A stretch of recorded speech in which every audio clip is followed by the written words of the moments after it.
cos 135 degree. જોજો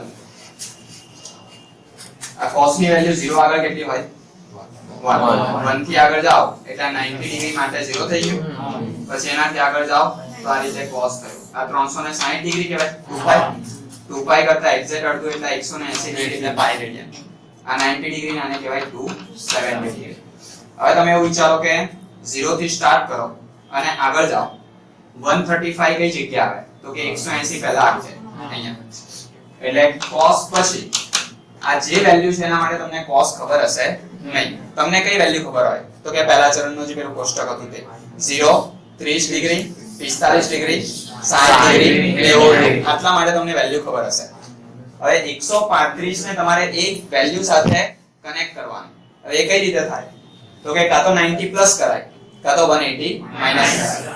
એટલે અક્ષો સાથેની વેલ્યુ ઉઠાવવાની. આ અક્ષ પણ ચાલે ને આ અક્ષ પણ ચાલે. આપણે મોટે ભાગે એવું પ્રિફર કરીએ કે આની સાથે રૂપાંતર આપવાનું. એટલે x અક્ષ સાથેનો એંગલ તમારે ઉઠાવવાનો. કેમ કે x અક્ષ સાથેનો એંગલ તમે ઉઠાવો તો વિધેય તેનું તે જ રહે અને y અક્ષ સાથેનો એંગલ ઉઠાવો એટલે π/2 સાથે રૂપાંતર કહેવાય.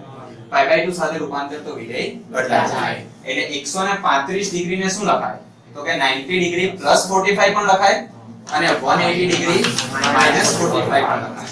જો આપણે પહેલો દાખલો છે તો બંને રીતે કરી દઈએ છે. cos અહીંયા કહીએ cos 90 ડિગ્રી પ્લસ અને 45 ડિગ્રી. જવાબમાં બોલજો 180 કહેવાય.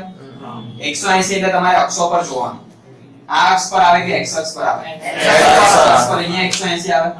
એટલે 180 તમારે ગાયબ કરવું છે તો તમે એવું બોલી શકો કે 45 ડિગ્રી માટે cos.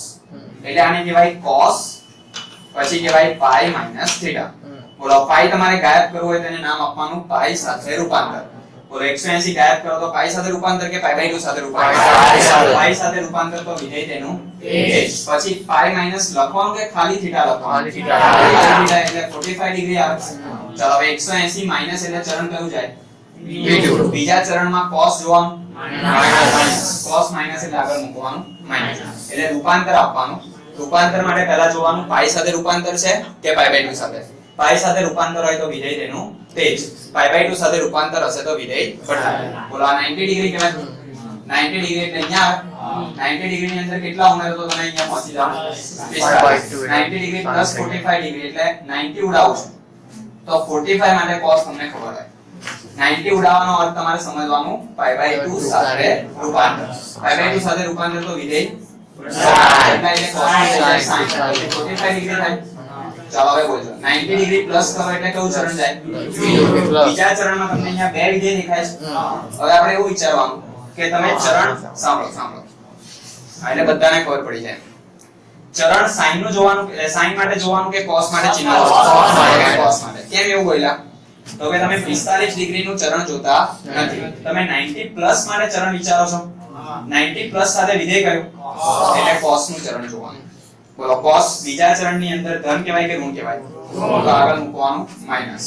એટલે તમે અહીંયા પાઈ સાથે રૂપાંતર આપશો તો પણ એક જવાબ આવશે અને π/2 સાથે રૂપાંતર આપશો તો પણ એક જવાબ આવે. કેમ કે ફિક્સ વેલ્યુ હોય. તમે અહીંયા 0 થી સ્ટાર્ટ કરો અને એક્ઝેક્ટ વચ્ચે જાવ એટલે 45 ડિગ્રી કહેવાય. 45 ડિગ્રી માટે અહીંયા ઉપરની જે વેલ્યુ મળવાની તે 1/√2 કહેવાય. બોલો આ 45 એટલે આને કહેવાય cos 45 ડિગ્રી. બોલો cos 45 ડિગ્રી કેટલું હશે? 1/√2. એટલે આ 0 છે આ 1 છે. 1/√2 તમે કેલ્સીમાં કરો એટલે 0.707 આવે. એટલે 0 અને 1 ની વચ્ચે અહીંયા 0.7 આવે. કોઈ એમ કે 135 તો તમે અહીંયાથી આમ આગળ જવાના. બોલો આ કેટલો એંગલ હશે? 45. એનો અર્થ કે અહીંયાથી જે આ રિવર્સ એંગલ તમને દેખાય છે તે જ એંગલ અહીંયાથી આગળ દેખાવાનો. તો એના માટે જે વેલ્યુ મળવાની તે અહીંયા નીચે મળવાની. જેટલું અંતર ઉપર દેખાય છે એટલું જ અંતર નીચે હશે તો એની વેલ્યુ આવે -1/√2. પણ ગ્રાફ પર નહીં જવું હોય ડાયરેક્ટ વિચારવું હોય તો કાં તો પાઈ સાથે રૂપાંતર કાં તો π/2. એટલે આ થિયરી પ્રમાણે આપણને સરળતા થશે. ચાલો હવે બધામાં ડાયરેક્ટ આ રીતે ચાલ્યા જઈશું. ગ્રાફમાં જોવાની જરૂર નથી.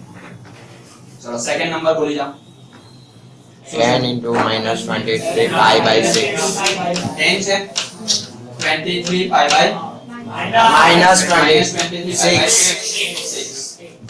और जो डायरेक्ट बोलता શીખવાડો દે -23 હોય કે 23 હોય જે હોય તે આગળ એ તમારે ભૂલી જવાનું. એટલે આને pi/6 કહેવાય. pi/6 એટલે શું આવે? પેલા ડિગ્રી 30 ડિગ્રી માટે tan ની વેલ્યુ કેટલી આવે 1/√2 તો કાં તો ખાલી +1/√3 હશે કાં તો -1 આ જ આન્સર હશે છેલ્લે એટલે તમને ચાર ઓપ્શન હોય એમાંથી √3 પણ આપેલું હોય 1/√3 પણ આપેલું હોય એમાંથી બે તો ગયા છે એટલે પહેલી નજરે તમને એ તો ડાયરેક્ટ ખબર પડી જાય હવે તમારે ચરણ પ્રમાણે આને પ્લસ માઈનસ કહેવાનું 23π/6 એનું ચરણ પણ જો તમને ખબર પડી જાય અને -23π/6 નું ચરણ તો તમે ડાયરેક્ટ પ્લસ કે માઈનસ બોલી શકો આનો ડાયરેક્ટ જવાબ તમને ખબર પડી જાય -1/√3 કે +1/√3 હવે આપણે સ્ટેપ બાય સ્ટેપ કઈ રીતે જવાનું છે tan માટે માઈનસ આવે તો સૌથી પહેલા માઈનસ નો વહીવટ કરવાનો tan માંથી માઈનસ નું શું થાય તો કે જો tan પછી માઈનસ થીટા હોય તો યુગ્મ કે અયુગ્મ વિચારવાનું જો યુગ્મ વિધેય હોય તો માઈનસ ગાયબ અયુગ્મ વિધેય હોય તો માઈનસ 12 બોલો tan કેવું વિધેય અયુગ્મ -12 લેવાનું -tan 23π/6 તો જ્યારે પણ અંદર માઈનસ આવશે ત્યારે યુગ્મ અયુગ્મથી માઈનસ નો વહીવટ કરી દેવાનો ચલાવી દેવાનું માઈનસ પછી 10 બોલો 23 છે અને 6 છે આવો આપણે પહેલા સેમેસ્ટરમાં પણ કરતા હતા અહીંયા 24π કહેવાય 24π -5 ડાયરેક્ટ લખું તો ચાલે હા ચાલે અથવા જો પહેલો દાખલો તો આવું લખું 24π -5/6 હવે છેદ અલગ કરતા આવડે છેદ અલગ કરી દો એટલે -10 24 ના છેદમાં 6 એટલે 4π -5/6 ચલો હવે તમારે કહેવાનું 4π અહીંયા આવે અહીંયા 0 π 2π 3π 4π એકી સંખ્યા સાથે π અહીંયા આવે 4π એટલે π કહેવાય કે π/2 કહેવાય એટલે 10 નું 10 જ રહી π સાથે રૂપાંતર એટલે 10 નું 10 4π ગાયબ કરું તો એવું કહેવાય કે π સાથે રૂપાંતર કર્યું એટલે ખૂણો ખાલી લખવાનો π/6 હવે તમે વિચારો કે 4π માઈનસ તો આ 4π માઈનસ કહેવાય 4π માઈનસ એટલે ચરણ કયું કહેવાય ચોથા ચરણની અંદર 10 કેવું અહીંયા માઈનસ મૂકવાનું આ રૂપાંતરનું માઈનસ આવ્યું અને એક કુદરતી માઈનસ તો છે જ કુદરતી જ કહેવાય ને પહેલેથી છે જ આ માઈનસ નું માઈનસ તો છે જ ચાલો હવે 4π એટલે π સાથે કે π/2 સાથે π સાથે રૂપાંતર તો વિધેય તેનું એટલે 10 નું 10 રહ્યું ખૂણો ખાલી થયો π/6 બોલો આગળ માઈનસ ક્યાંથી આવ્યું ઈરવા ચરણમાં 10 માઈનસ હવે માઈનસ માઈનસ પ્લસ થઈ ગયું આન્સર કહેવાય 1/3 બોલો કઈ કન્ફ્યુઝન આમાં આ રીતે તમારે પ્રોસિજર પ્રમાણે જવાનું ચાલો નંબર 3 cos અહીંયા આવી જશે બોલો 3 નંબર cos -50π/3 50π/3 ચાલો સૌથી પહેલા કોનો વહીવટ કરવાનો માઈનસ cos કેવું વિધેય યુગ્મ વિધેય તો માઈનસ ગાયબ એટલે cos પછી કહેવાય 50π/3 ચાલો હવે બોલજો cos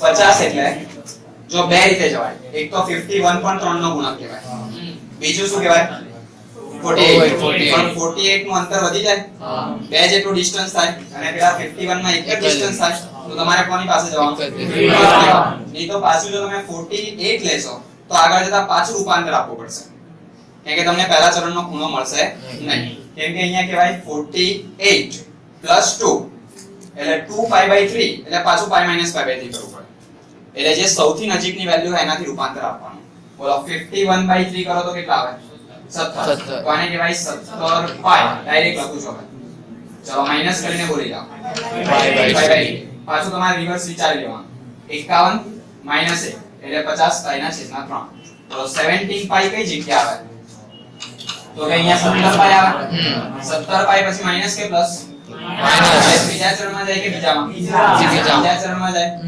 પહેલું વિચારવાનું પાઈ સાથે રૂપાંતર તો વિધેય કેનું cos પછી ખાલી ખૂણો લખવાનો π/3 બોલો cos π/3 લખ્યું ખબર પડી કયું ચરણ બોલ્યા બીજા ચરણમાં cos કેવું આગળ મૂકવાનું માઈનસ માઈનસ પછી આવી ગયું 1/2 એટલે આન્સર આવી જાય ચલો next number 4 sec 690 sec of 690 ચલો sec પછી 690 એટલે આવું કહેવાય કે 0 થી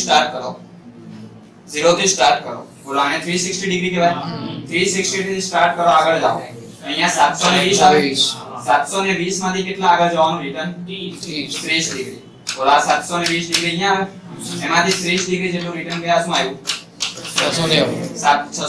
690 ડિગ્રી માટે sec જોઈએ એટલે તમારે ડાયરેક્ટ કહેવાનું 30 ડિગ્રી માટે જે sec આવે એ જ આન્સર આવે એટલે કોની સાથેનો એંગલ તો કે x અક્ષ સાથેનો એંગલ પહેલું ચરણ હોય તો અહીંયાનો એંગલ ચોથું ચરણ હોય તો અહીંયાનો એંગલ, બીજું ચરણ હોય તો અહીંયાનો એંગલ, અને ત્રીજું ચરણ હોય તો પણ અહીંયાનો એંગલ.